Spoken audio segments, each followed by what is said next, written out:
महाराष्ट्र के कांग्रेस के प्रदेश अध्यक्ष नाना पटोले, उन्होंने एक बहुत ही भयंकर बयान दिया है और यह आपत्तिजनक बयान उन्होंने प्रधानमंत्री मोदी के लिए दिया है। उन्होंने लोगों से बात करते हुए, जिला पंचायत चुनाव में सदस्य से बात करते हुए, वो चुपचाप बात कर रहे थे कुछ लोगों के अंदर, और किसी ने वो वीडियो बना लिया। वो कह रहे हैं कि मैं मोदी को मार सकता हूं, मैं मोदी को गाली भी दे सकता हूं, अब हमारी ताकत बढ़ गई है। तो सवाल उठता है, क्या कांग्रेस की ताकत इतनी बढ़ गई कि वो देश के प्रधानमंत्री को मार सकते हैं, वो देश के प्रधानमंत्री को गाली दे सकते हैं? ऐसी हिम्मत किसकी हुई है? इस पर आपको बता दूं, बहुत भयंकर आपत्ति है। और हमने तो देखा है कि ये जो कांग्रेस है, किस तरह से पंजाब के अंदर मोदी जी के हत्या का षड्यंत्र रचती है। तो क्या ये कांग्रेस एक आतंकी संगठन बनकर रह गया है? ये सवाल उठाया है देवेंद्र फडणवीस ने, जो कि पूर्व मुख्यमंत्री महाराष्ट्र के हैं। और उन्होंने कहा है कि ये जो कांग्रेस के बयानबाजी है, ये जो कांग्रेस के लोग बोल रहे हैं, क्या ये आतंकवादी संगठन है? इसका जवाब सोनिया गांधी को देना होगा कि तुम्हारे कार्यकर्ता किस तरह का काम कर रहे हैं। लेकिन सोनिया गांधी जवाब क्यों देगी? शायद ये सोनिया के इशारे पे ही हो रहा है, क्योंकि जो चरणजीत सिंह चन्नी ने पंजाब में किया, वो अपनी इच्छा से नहीं कर सकता। चन्नी कहता है मैंने तो कुछ जानबूझ के किया नहीं, पहले कह रहा था कि ये तो बहाना है, सीटें नहीं भरी थी, कुर्सियां खाली थी, 70,000 कुर्सी लगी, 700 लोग आए, इसलिए मोदी जी वापस हो गए। पहला बयान ये आया था। सारा नवजोत सिंह सिद्धू मजाक बना रहा था। लेकिन उसके बाद चीजें जो खुलकर सामने आई, वो इतनी भयंकर आई कि इंटेलिजेंस के अधिकारी कह रहे हैं पंजाब सरकार के कि साहब हमारे पास इनपुट थी कि इसमें तो खालिस्तानी लोग शामिल होंगे, मोदी की हत्या कर सकते हैं। ऐसा बयानबाजी हो रही है। एक एसएचओ कहता है हमें तो ये मुट्ठी भर लोग जो खालिस्तानी समर्थक बैठे थे, इनको हटाने के लिए बल प्रयोग का आदेश नहीं था सीएम का। तो क्या कांग्रेस वाकई में देश के प्रधानमंत्री नरेंद्र मोदी को मारने की प्लानिंग कर रही है? ये नाना पटोले ने जो बयान दिया है, इस बयान के लिए मैं तो कहता हूं तत्काल प्रभाव से एनआईए को इसमें गिरफ्तारी करनी चाहिए। और एनआईए जो मैं बोल रहा हूं वो इसलिए क्योंकि अब ये साफ हो रहा है पंजाब की घटना के बाद, जिस तरह से नाना पटोले का बयान आया है, कि जरूर कांग्रेस के अंदर कोई ना कोई खिचड़ी पकड़ी है कि वो देश के प्रधानमंत्री नरेंद्र मोदी को मारने के मंसूबे पाल रहे हैं। किसी भी नेता का देश के अंदर ऐसा बयान कैसे हो सकता है कि वो देश के प्रधानमंत्री को यह कहे कि मेरे पास ताकत आ गई है? कौन सी ताकत आ गई है? क्या किसी आतंकवादी संगठन से समझौता कर लिया है? कोई आतंकी संगठन इनके सहयोग में आ गया है? पता नहीं। लोग कहते तो हैं कि जब भी राहुल गांधी देश से बाहर जाता है, वो जरूर कुछ ना कुछ देश विरोधी एक्टिविटी में सक्रिय होता है। तो क्या ये जो इटली जाने का बहाना करके इस बार राहुल गांधी विदेश हो घूम के आया, क्या ये कहीं आतंकवादी संगठनों से गठजोड़ करके आया है कि मोदी को मारो? क्योंकि मोदी को हरा तो सकते नहीं। सारे सर्वे ये कह रहे हैं कि 2024 में भी मोदी जी आएंगे। जिस तरह का विकास का काम पूरे भारत में मोदी सरकार कर रही है, इनको लग गया है कि 70 साल में जो नहीं किया, वो 7-8 साल में मोदी जी ने कर दिखाया। जितने हाईवे, जितने रेलवे, जितने हवाई अड्डे, और देश की सेना को मजबूत करना, विश्व में भारत का मान बढ़ाना, इनको लगता है कैसे कर सकता है कोई?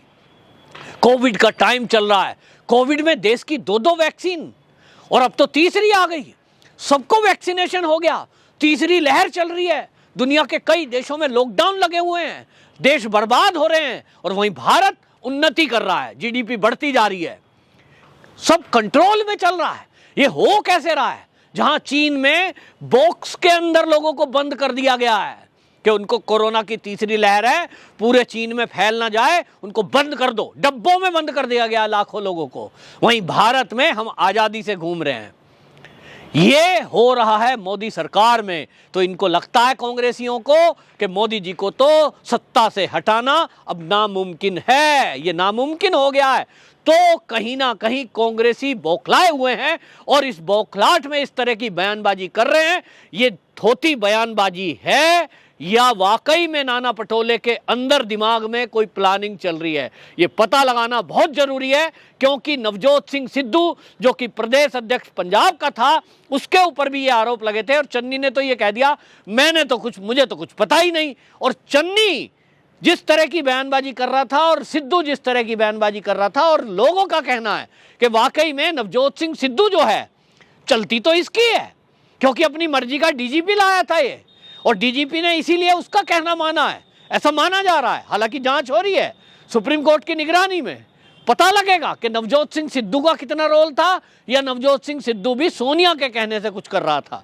ये सब चीजें खुलकर आएंगी। लेकिन प्रियंका गांधी का जिस तरह से चीजें लिंक हुई हैं कि चरणजीत सिंह चन्नी प्रियंका गांधी को अपडेट कर रहे थे मोदी के बारे में, इससे ये लगता है कि कांग्रेस के जितने भी प्रदेश अध्यक्ष हैं, शायद उनको कांग्रेस ने इसी तरह की बयानबाजी या इस तरह का कोई षड्यंत्र करने का कहीं इशारा तो नहीं कर दिया है कि आप इस तरह की बातें, मतलब आप सोचो कोई देश के प्रधानमंत्री के लिए ऐसा कह सकता है कि मैं मार सकता हूं? इतनी पावर किसके पास आ गई? इतनी पावर तो किसी आतंकवादी संगठन के पास भी नहीं है मिस्टर नाना पटोले जी। बड़े बड़े अलकायदा, बड़े बड़े कोई और बयानबाजी करें कि हम मोदी को मार देंगे, इतना आसान नहीं है। क्या हमारे देश की इंटेलिजेंस, क्या हमारे देश की सेना, क्या हमारे देश के सुरक्षा बल हमारे देश के प्रधानमंत्री की रक्षा करने में सक्षम नहीं है? निश्चित रूप से वो सक्षम हैं, तभी हमारे देश के प्रधानमंत्री और बाकी मंत्री जिंदा हैं। खालिस्तानी सपने देखने वाले लोग आज नहीं तो कल सलाखों के पीछे होंगे, जो विदेशों में बैठकर केवल वीडियो वायरल करके और यहाँ देश में कुछ मंसूबे पालने की कोशिश में हों। उन सब पे भी कार्रवाई करने का तैयारी सब भारत सरकार कर रही है, मोदी सरकार कर रही है। लेकिन इतना जरूर है, जिस तरह से ये नाना पटोले का बयान आया है ये बहुत गंभीर है। और इस गंभीरता में आपको बता दूं, एक और बात है कि शिवसेना जो सहयोग से, कांग्रेस के सहयोग से वह सत्ता में बैठी है, इस पर आपको बता दूं मौन है। और जिसको ये कहते हैं एनसीबी के शरद पवार कि जी इतने सीनियर हैं, इतना वो है, वो सीनियर लीडर भी चुप है कि नाना पटोले ने इस तरह का बयान दिया। अच्छा होता कि शिवसेना के उद्धव ठाकरे, संजय राउत और शरद पवार उसको बोलते, लेकिन अभी तक इनमें से किसी का कोई बयान नहीं आया है। इसका मतलब यह है कि ये पार्टियां भी नाना पटोले के बयान के साथ हैं, और अगर नहीं होते अभी तक बयान आता। इससे मतलब ये लग रहा है कि सत्ता में नहीं आ सकते, तुम्हारे हाथ से सत्ता जारी है, तो तुम इस तरह के कारनामे करोगे, इस तरह की बयानबाजी करोगे। लग रहा है अब महाराष्ट्र के अंदर भी जिस तरह से चुनाव आने वाले हैं बीएमसी के, इनको लग गया है, क्योंकि जितने चुनाव हुए हैं उपचुनाव, वो सबसे, नगर पालिका के चुनावों से ये शिवसेना बाहर होती जा रही है, कांग्रेस का सुपड़ा साफ होता जा रहा है, और सब जगह बीजेपी आ रही है।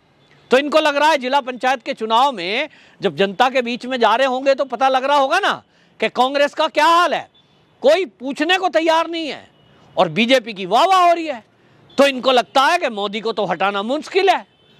महाराष्ट्र के अंदर आज चुनाव करा दो, आज फुल मेजोरिटी से भारतीय जनता पार्टी आ जाएगी, और ये बात ये जानते हैं। इसलिए अब ये ओछी हरकतों पे उतरे हैं, ये षड्यंत्र करने पे उतरे हैं। निश्चित रूप से सरकार को इसकी उच्च स्तरीय जांच करानी चाहिए कि महाराष्ट्र के अंदर जो ये बयानबाजी हुई है, जो नाना पटोले ने बोला है, क्या इसके पीछे कोई षड्यंत्र करने की योजना तो नहीं है। ये सब बात जानकारी होना जरूरी है। लेकिन इतना जरूर है कि जिस तरह से ये कांग्रेसी हैं, उल्टा सीधा बयान करते हैं। अब सोनिया गांधी को ही देख लो, अपनी हैड से ही तो सीखेंगे। कभी वो मौत का सौदागर कहेंगे, कभी जो है राहुल गांधी उनको चोर बताएगा, कभी कहेगा इनको तो युवा डंडे से मारेंगे। इस तरह के बयानबाजी जब पार्टी के आला कमान, हाई कमान करेगा तो निचले स्तर के लोग तो करेंगे ही। लेकिन ये बहुत गंभीर मुद्दा है, जिस तरह की बातें कर रहे हैं, इसको लेकर बहुत आक्रोश है। और महाराष्ट्र की राजनीति में, एक तरह से मैं बता रहा हूं कि महाराष्ट्र की राजनीति में इस मुद्दे को लेकर, स्पेशली नाना पटोले के इस बयान को लेकर बीजेपी के कार्यकर्ता आक्रोशित हैं। लेकिन उद्धव ठाकरे मौन हैं, उनकी मजबूरी है कि उनको समर्थन चाहिए कांग्रेस का। उनकी सत्ता तभी तक चल रही है जब तक सोनिया मैडम चाहती है, और इसलिए वो तो बोल ही नहीं सकते। मनमोहन सिंह हो गए वो तो। लेकिन देश की जनता देख रही है और महाराष्ट्र की जनता भी देख रही है। अब जनता की मांग है, महाराष्ट्र की जनता की मांग है कि नाना पटोले को तुरंत गिरफ्तार किया जाना चाहिए और उसके ऊपर राष्ट्रद्रोह का केस लगाना चाहिए, लेकिन हमने देखा है कि मोदी जी कुछ दयालु हैं, इसलिए ऐसे लोगों को छोड़ देते हैं। लेकिन मांग है कि अब इसके विरुद्ध कोई ना कोई सख्त एक्शन भारतीय जनता पार्टी को और देश की एजेंसियों को लेना चाहिए। वंदे मातरम।